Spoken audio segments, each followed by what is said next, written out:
This has really been a difficult year for the general public at large because of the pandemic, obviously. And we're also hearing a lot that this is going to be once in 100 year kind of a budget. So there is a lot of expectation from this budget that's just around the corner. Well, of course, as in every year, definitely there is a hope that no, the rates would be reduced, the surcharge would be reduced. There is also a hope that no, the limits for investments would be increased. But there are also expectations beyond that. For instance, this has been a year where the salaried class at large had really put into practice the work from home. And this has really helped organizations to manage their work even during these difficult times. But this is also triggering significant expectations both from the employers and employees in respect of getting some benefits over to these employees for the work from home scenario. For instance, if an employee were working from office, there would be a facility provided to them in terms of no, the office desk, the chairs, the monitors, printers, and so on. So the question that comes is if these benefits are provided by employers to employees to facilitate them while working from home, then can there be a tax exemption for that?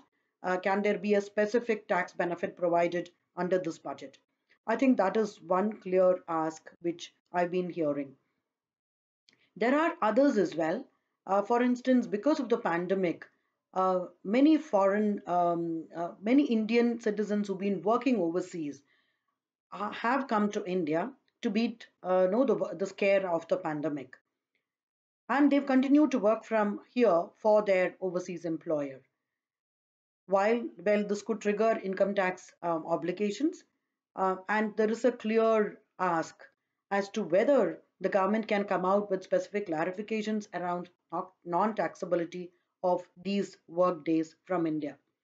There was a kind of circular which was issued for the financial year 1920. It was very limited, but the year 2021 is when the full impact is in, and the ask is definitely that the salary related to in services rendered in India, but because of the pandemic, though it was relating to an overseas employer, had to be rendered out of India. There is a clear ask that this should be exempt. That's something which we'll have to, of course, wait and watch to see how the budget is panning out on this front. There are other asks as well in terms of aligning the tax regulations to the provisions which are expected to come out under the labor codes, which is going to be effective from 1st of April 2021, as we hear. The government has uh, taken a massive step forward in terms of consolidating 29 labor regulations and getting them over to four labor codes. There are many provisions in this, say, for instance, the calculation of what is wages for the purpose of PF and gratuity and so on. And the ask is that while there are exemptions provided for Provident Fund, um, the wages as defined under the income tax for this purpose needs to be aligned with what is coming up in the labor codes. In a similar manner, there are other provisions as well. For instance, under the maternity benefit provisions, uh, providing a creche is mandatory. There are certain statutory deductions which are going to be prescribed under the labor codes, and whether these could have income tax um, no implications and whether those can be aligned during this budget is something else that the common man would definitely look for. Again, from a senior citizen perspective, the the key ask I would believe is that they are provided a higher deduction under Section 80D. Right now, they get a deduction up to 50,000 rupees, which is either for no medical expenses or for insurance. These are mutually exclusive, and I think the ask is that this limit be enhanced and it should be for both.